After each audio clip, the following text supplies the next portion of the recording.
Hello, Asta here and welcome back to my channel. Today I'm back with another makeup tutorial and I'm so inspired by the autumn and beautiful colors on the trees.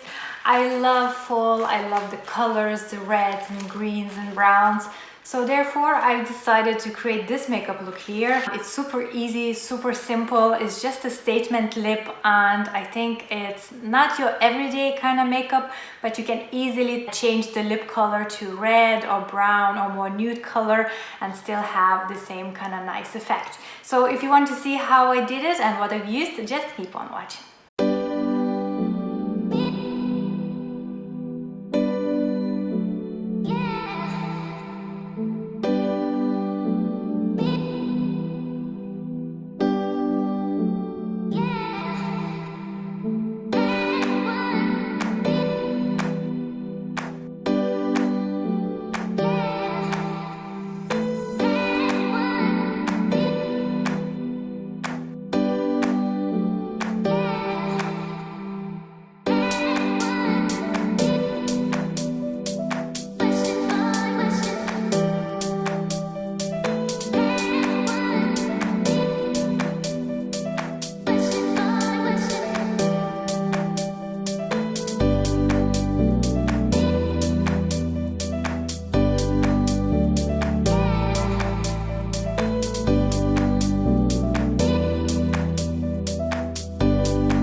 And here is the finished look. I hope you enjoyed it. I hope you will try to recreate it. As you can see, it was very easy.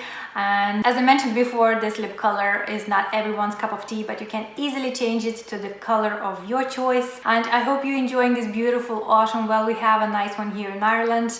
And as always, if you enjoyed this type of video, please give me a thumbs up, subscribe to my channel if you haven't already. I would really appreciate it. And as always, I'm saying goodbye for now, but I'll see you all next week.